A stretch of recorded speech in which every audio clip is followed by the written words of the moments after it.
नमस्कार, बीएचयू पाठशाला में आप सभी का स्वागत है। तो आज हम बात करेंगे हिंदी साहित्य के प्रमुख साहित्यकार एवं उनकी रचनाओं के विषय में। ठीक है, तो उससे पहले हम ये जान लेते हैं कि जो हमारी हिंदी साहित्य थी वह कितने भागों में विभाजित है। ठीक है, तो चलिए देखते हैं। आचार्य रामचंद्र शुक्ल जो थे उन्होंने हिंदी को 4 भागों में विभाजित किया था और उसे सबसे प्रामाणिक माना जाता है। ठीक है, उनका विभाजन जो है उससे मान्यता प्राप्त दी गई है और मतलब वो प्रामाणिक ही माना जाता है, वो मान लिया गया है, वो कंफर्म हो गया है। ठीक है, तो इनकी सबसे प्रसिद्ध रचना है चिंतामणि, जो कि इनका निबंध संग्रह है। तो चलिए उनके विभाजन को देखते हैं किस प्रकार है। पहला उन्होंने वीर गाथा काल है उनका पहला, ठीक है, जो कि उन्होंने 1000 से 1350 ईस्वी तक माना है। दूसरा है भक्ति काल, जो कि उन्होंने 1350 से 1650 ईस्वी तक माना है। तीसरा है रीतिकाल, जो कि उन्होंने 1650 से 1850 ईस्वी तक माना है।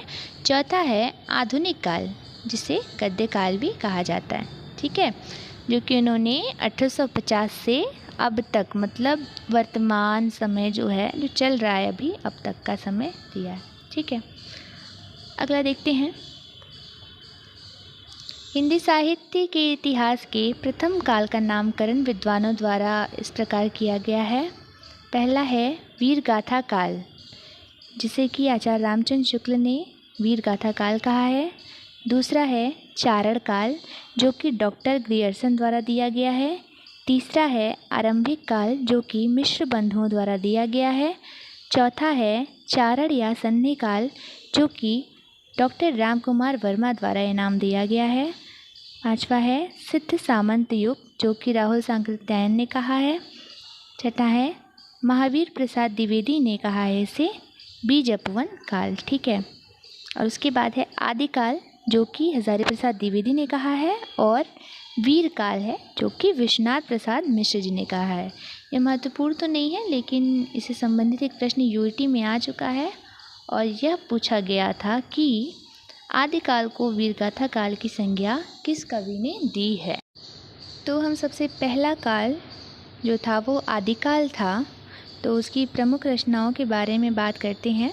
मतलब उसके प्रमुख कवि कौन थे, उनकी रचनाएं क्या थी। तो पहले थे अमीर खुसरो, जिनकी रचनाएं थी नज़रे हिंद, खालिक बारी, किस्सा चाहा दरवेश। ठीक है, और इन्हें हिंदुस्तान की तूती भी कहा जाता है। ठीक है, दूसरे हैं विद्यापति, जिन्हें मैथिली के कोकिल कहा जाता है, क्योंकि इनकी ज़्यादातर रचनाएं जो थी वो मैथिली भाषा में ही थी। इनकी प्रमुख रचनाएं हैं कीर्तिलता, कीर्ति पताका तथा पदावली। ठीक है, अगला है चंद बरदाई।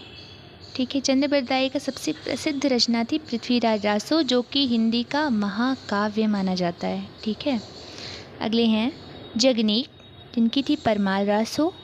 नरपति नाल की बिसल देव रासो, जो एक प्रेम कथा कही जाती है।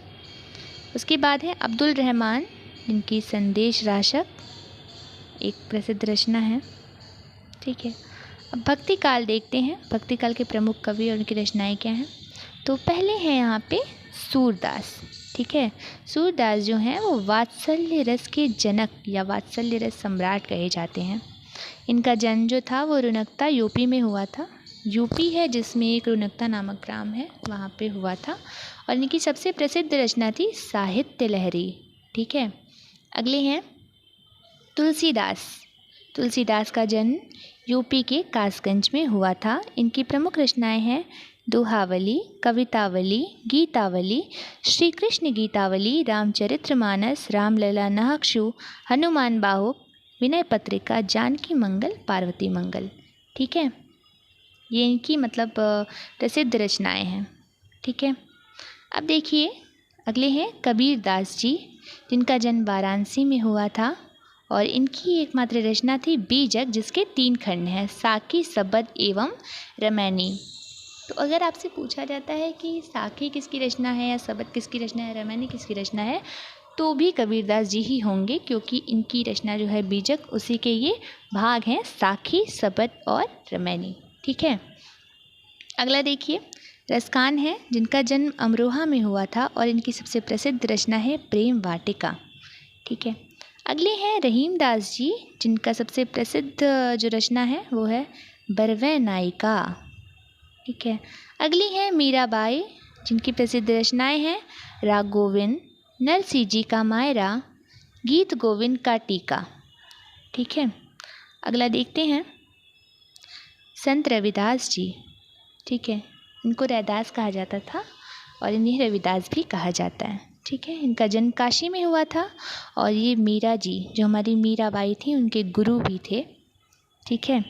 और इनके जो पद हैं वो गुरु ग्रंथ साहिब में शामिल मिलते हैं। ठीक है। अगले हैं मलिक मोहम्मद जायसी। इनका जन्म रायबरेली में हुआ था। इनकी प्रसिद्ध रचनाएं हैं पद्मावत, अखरावट, आखिरी कलाम, चित्ररेखा एवं कहरनामा। ठीक है। अगला देखिए, भक्ति काल को हिंदी का सर्वश्रेष्ठ युग माना जाता है, जिसको जॉर्ज ग्रियर्सन ने स्वर्ण काल कहा है, श्याम सुंदर दास ने स्वर्ण युग कहा है, आचार्य रामचंद्र शुक्ल ने भक्ति काल एवं हजारी प्रसाद द्विवेदी ने इसे लोक जागरण काल कहा है। संपूर्ण साहित्य के श्रेष्ठ कवि और उत्तम रचनाएं इसी से प्राप्त होती हैं। ठीक है। और ये सबसे महत्वपूर्ण प्रश्न बनता है कि किस काल को स्वर्णयुग कहा जाता है, तो भक्ति काल को स्वर्णयुग कहा जाता है। ठीक है। अगला देखिए, रीतिकाल पे आते हैं हम। तो इस काल में मतलब श्रृंगार रस जो था, श्रृंगार रस होता है ना, तो श्रृंगारिक रचनाएं बहुत ज़्यादा होती थी। ठीक है। तो मतलब अत्यधिक प्रयोग हुआ है। इसके पहले कवि देखते हैं केशवदास। ठीक है। जिन्हें कठिन काव्य का प्रेत कहा जाता है। इनकी प्रमुख रचनाएं हैं रामचंद्रिका, छंदमाल, जहांगीर जस चंद्रिका, विज्ञान गीता। ठीक है। अब है हमारे बिहारी लाल। ठीक है। इनको महाकवि कहा जाता है और इन्हें गागर में सागर भरने वाला कहा जाता है। श्रृंगार रस के कविराज कहे जाते हैं। जयसिंह के ये दरबारी कवि रह चुके थे और ब्रज भाषा के कवि ये कहे जाते हैं। इनका जन्म ग्वालियर में हुआ था। इनकी एकमात्र रचना थी बिहारी सतसई, जिसमें 719 दोहे थे। ठीक है। अगला देखिए, घनानंद, जिनकी प्रमुख रचनाएं हैं विरह लीला, कृष्णकांत, सुजान सागर, सुजान संबोधन, रसिकेली वल्लरी, रसिकेली वल्लरी। ठीक है। अगले हैं भूषण, जिनकी रचना है शिव बावनी, जो कि वीर रस में है। ठीक है। अगले हैं पद्माकर, जिनकी प्रसिद्ध रचनाएं हैं जगत विनोद, राम रसायन, प्रबोध प्रचासा, गंगा लहरी, पद्माभरण। ठीक है। अगला देखिए, सेनापति, जिनकी प्रमुख रचनाएं हैं काव्य कल्पद्रुम, कवित रत्नाकर। ठीक है। अगला है भिखारीदास, जिनकी है काव्य निर्णय और रस निर्णय। मिश्र बंधुओं ने इसे अलंकृत काल कहा है। ठीक है। अलंकृत काल अगर पूछा जाए कि भक्ति काल को अलंकृत काल किसने कहा है, तो मिश्र बंधुओं ने कहा है। अगले पे आते हैं हम, तो वो है भारतेंदु युग। ठीक है। जिसका समय 1850 से 1900 ईस्वी तक माना जाता है। ठीक है। तो इसके पहले थे भारतेंदु हरिश्चंद्र, जिनकी प्रेम सरोवर, प्रेम फुलवारी, प्रेम मल्लिका इनकी प्रसिद्ध रचनाएं थी और उन्होंने कवि वचन सुधा और बाल बोधिनी नामक पत्रिकाओं का संपादन किया था। ठीक है। अगले हैं अंबिका दत्त व्यास, जिनकी प्रसिद्ध रचनाएं थी भारत धर्म, पावस पचासा। ठीक है। अगले हैं जगमोहन सिंह, जिनकी प्रमुख रचनाएं थी देवयानी एवं श्याम सरोजिनी। ठीक है। अगला देखते हैं द्विवेदी युग। ठीक है। जिसका समय माना जाता है 1900 से 1920 तक। जिसके प्रसिद्ध कवि पहले हैं मैथिली शरण गुप्त, जिन्हें राष्ट्र कवि की उपाधि मिली थी। किसके द्वारा, तो महात्मा गांधी के द्वारा मिली थी। इनकी सबसे प्रसिद्ध रचना देखिए साकेत है, जो कि आधुनिक युग का राम काव्य मानी जाती है। उसके बाद है इनका भारत भारती, यशोधरा, पंचवटी। ठीक है। जैसा कि हमने बताया कि महात्मा गांधी ने इन्हें भारत भारती के लिए राष्ट्र कवि का नाम दिया था या उन्हें ये उपाधि प्रदान की थी। ठीक है। अगले हैं हमारे माखनलाल चतुर्वेदी जी, जिन्हें एक भारतीय आत्मा कहा जाता है और इनकी प्रसिद्ध रचनाएं हैं हिम किरीटिनी, हिम तरंगिणी, युग चरण और समर्पण। ठीक है। अगला देखिए, महावीर प्रसाद द्विवेदी जो हैं उनकी प्रसिद्ध रचना थी काव्य मंजूषा और सुमन। ठीक है। उसके बाद आते हैं अयोध्या सिंह उपाध्याय हरिऔध जी, जिनकी प्रसिद्ध रचना थी प्रिय प्रवास, वैदेही वनवास एवं रसकलश। ठीक है। और द्विवेदी युग का जो नामकरण हुआ था, ध्यान रखिएगा, वो महावीर प्रसाद द्विवेदी के नाम पर हुआ था। ठीक है। अगला देखिए, छायावाद के प्रमुख कवि। छायावाद का काल माना जाता है 1920 से 1936 ईस्वी। ठीक है। पहले हैं जयशंकर प्रसाद, जिनकी रचनाएं थी प्रमुख चित्रधार, करुणालय, आंसू, लहर, प्रेम, पथिक, झरना, कामायनी और चंद्रगुप्त। ठीक है। उसके बाद आते हैं सुमित्रा नंदन पंत, जिन्हें प्रथम ज्ञानपीठ पुरस्कार मिला था उनकी प्रसिद्ध रचना चिदम्बरा पर। ठीक है। इनकी प्रमुख रचनाएं हैं वीणा, गुंजन, उच्छ्वास, पल्लव, मानसी और चिदम्बरा। ठीक है। और ये प्रकृति के सुकुमार कवि कहे जाते हैं, जैसा कि हम जानते हैं कि ये ऐसा मानते थे कि इन्हें जो लेखनी की प्रेरणा मिली है वो प्रकृति द्वारा ही मिली है। ये पूरा श्रेय अपनी लेखनी का प्रकृति को ही देते थे। ठीक है। अगली है महादेवी वर्मा, जिन्हें आधुनिक युग की मीरा भी कहा जाता है। ठीक है। इनकी प्रसिद्ध रचनाएं हैं रश्मि, नीरजा एवं सांध्य गीत। ठीक है। अगला देखिए, सूर्यकांत त्रिपाठी निराला, जिनकी प्रमुख रचनाएं हैं अनामिका, तुलसीदास, अड़िमा, परिमल और लिली। ठीक है। अगले हैं राम कुमार वर्मा, चित्ररेखा एवं आकाशगंगा इनकी प्रमुख रचनाएं हैं। अगला देखिए, प्रगतिवादी कवि। ठीक है। तो प्रगतिवाद का जो काल आता है वो 1936 ईस्वी से 1943 ईस्वी तक माना जाता है।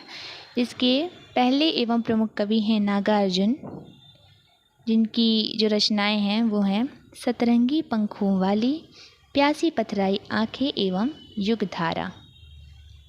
अगले हैं सुमित्रा नंदन पंत, जिनकी प्रमुख रचनाएं हैं युगवाणी एवं ग्राम्या। अगले हैं सूर्यकांत त्रिपाठी निराला, जिनकी है कुकुरमुत्ता। ठीक है। अगला देखिए, केदारनाथ अग्रवाल, जिनकी प्रमुख रचना है फूल नहीं रंग बोलते हैं एवं नील के बादल। अगले हैं शिवमंगल सिंह सुमन। ठीक है। जिनकी प्रमुख रचनाएं हैं जीवन के गान, प्रलय सुजान, विश्वास बढ़ता ही गया एवं हिल्लोल। ठीक है। अगला देखिए, प्रयोगवाद में हम आते हैं। ठीक है।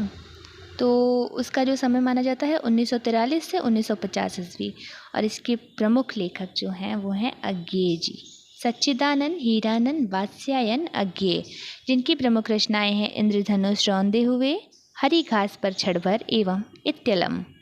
उसके बाद हैं धर्मवीर भारती, जिनकी प्रमुख रचना है अंधा युग, कनुप्रिया एवं ठंडा लोहा। उसके बाद हैं भारत भूषण अग्रवाल जी, जिनकी रचना है ओ अप्रस्तुत अमन। मुक्ति बोध जी हैं। उसके बाद चांद का मुँह टेढ़ा, बहुत ही ज़्यादा प्रसिद्ध रचना है इनकी। उसके बाद है भूरी भूरी खाक धूल। ठीक है। अगला देखिए, सर्वेश्वर दयाल सक्सेना, जिनकी प्रमुख रचनाएं हैं बांस के पुल, एक सूनी नाव। अगले हैं नरेश मेहता, जिनकी है संशय की एक रात, बन पाखी। ठीक है।